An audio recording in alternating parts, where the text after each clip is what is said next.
this video, we wanted to talk to you about the private equity software reckoning and the $300 billion bet that AI could unravel. Private equity's decade-long love affair with enterprise software is facing an existential reckoning. Firms like Thoma Bravo and Vista Equity Partners that built 300 billion empires acquiring niche software companies from call center tools to parking meter networks financed by a new breed of private credit lenders. But the surging interest rates and the rapid advance of AI, especially Anthropic's Cloud Opus 4.5, are now threatening to erode the value of these holdings, just as most of the industry's largest deals remain unsold. Here are some key numbers that put things into perspective. 40% is the share of PE deal activity over the past decade tied to software acquisitions.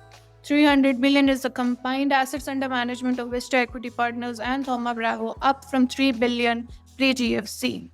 One-third is the share of private credit industry lending exposed to software deals. Less than one-third is returned. Most of the 2019 to 2022 vintage software funds have returned a third or less to LPs.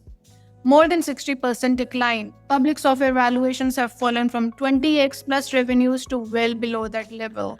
So what has changed? There is a triple squeeze that is going on. Ultra-low rates inflated software valuations roughly 2x from 2012 to 2022. Then the Fed hiked aggressively. Secondly, the growth forecast from the 2020 to 2021 vintage never really materialized. Thirdly, the AI models like cloud and the emerging agentic tools now threaten to replicate horizontal software services, for example, customer support, data analytics, invoicing, etc., and at a fraction of the cost that the software companies charge. There are two clear scenarios that are emerging, the bull scenario and the bear scenario. When we are talking about the bull case, we have domain-specific software that is deeply entrenched and cannot easily be replicated by general AI models. You have companies that can adopt AI to cut costs and build new products similar to the cloud transition.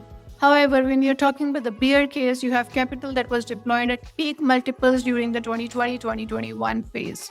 Growth never really arrived. For these companies, AI is cherry on top of pre-existing valuation problems. In this case, you have the horizontal software companies which provide support, analytics, aggregation, and these are the most vulnerable ones. And lastly, let's close with what to watch out for.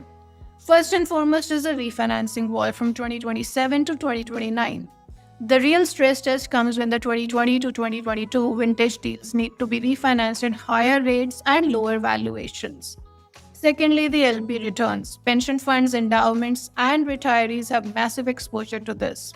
Distributions remain historically low at this phase. Thirdly, the AI adoption speed. Now, whether the niche software companies can integrate AI tools fast enough to justify their valuations will determine the outcome. And then there is the credit market contagion. If more lenders retrench from software lending, the deal machine stalls further. And lastly, there is the vertical versus the horizontal.